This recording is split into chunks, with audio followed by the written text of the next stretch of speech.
চান না, বিচার হয় না। এই বিচারহীনতা সংস্কৃতি, সংস্কৃতি খুবই একটা ভালো শব্দ, কিন্তু বিচারহীনতা সংস্কৃতি বলা হচ্ছে।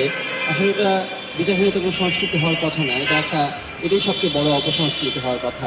আমার মনে হয় কি, সরকারের একটা দায়িত্ব এই একটা দৃষ্টান্ত তৈরি করা, যাতে রামেশের বাবা সেই বিচারটা পায় এবং পুরো দেশ এই জায়গায় তাকিয়ে আছে, পুরো দেশ এই বিচারটা চায়।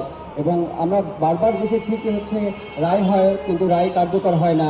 আমরা রসিকার ক্ষেত্রেও দেখলাম, আমরা ভুলেই গেছিলাম এবং সত্যি কথা বলতে আমরা প্রায় ভুলে যাই বিষয়গুলো। কিন্তু আমরা মানুষ, অতএব আমরা মানুষ হব মানুষের জন্য। অতএব মানুষের জন্য শুভকামনা করে আমি আরও একবার কথা বললাম। ধন্যবাদ সবাইকে। যে বিবেক বোধ, মনুষ্যত্ববোধ থাকা দরকার, সেই জায়গা থেকে সবাইকে বলছি, আসুন আমরা সুষ্ঠু তদন্ত করে সুষ্ঠু বিচার প্রার্থনা করছি এবং সেই সুষ্ঠু বিচারে যে বিচারটা হবে সেটা যেন অবশ্যই ন্যায্য বিচার হয়। কোনো ক্ষেত্রেই আমরা অবিচারের মুখোমুখি কেউই হব না। সেই জন্য কোনো ক্ষেত্রে আমরা নিষ্ঠুর আচরণ কারোর প্রতি না দেখাই।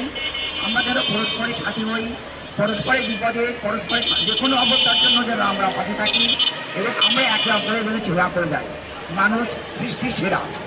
অতএব সৃষ্টির মানুষগুলো যেন নিজেদের জ্ঞান চর্চার মাধ্যমে, তাদের চিন্তা, কথা এবং আচরণের মাধ্যমে মানুষের সেবা নিশ্চিত করে দেয়।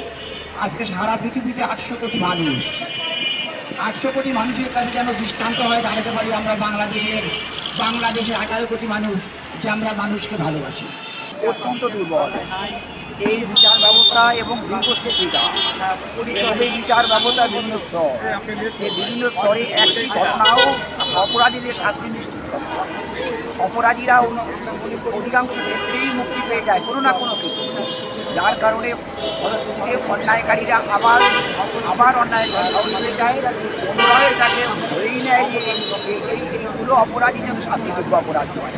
হচ্ছে বিচারের দাবিতে আন্দোলন করতে হয়, সেটা আমাদের জন্য দুর্ভাগ্যজনক। আমরা চাই যে কোনো ঘটনায় বিচারের দাবিতে রাজপথে নামতে না হয়। আমরা যে কোনো ঘটনা ঘটবে, আমরা চাই রাষ্ট্রকার সুষ্ঠু নিয়ম মাফিকভাবে সেই ঘটনার বিচার করবে এবং বিচার এমনভাবে করবে, এত দ্রুতভাবে করবে এবং নির্ধারিত যে সময় সীমা আছে তার মধ্যেই যাতে সুষ্ঠু বিচারটা কার্যকর হয়, সাজা কার্যকর হয় এবং যাতে অপরাধীরা আর সাহস না পায় এবং আমাদের যারা শিশুরা আছে, আমাদের সন্তানরা আছে, আমাদের বোনেরা আছে, মায়েরা আছে, তাদের যাতে নিরাপদ পরিবেশে বসবাস করতে পারে।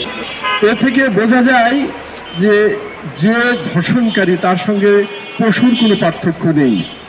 মানুষের সঙ্গে পশুর একটা পার্থক্য, বড় পার্থক্য, সেটা হচ্ছে মানুষের মনুষ্যত্ব থাকতে হবে। পশুর কাছে আমরা মনুষ্যত্ব দাবি করতে পারি না, আশা করতে পারি না।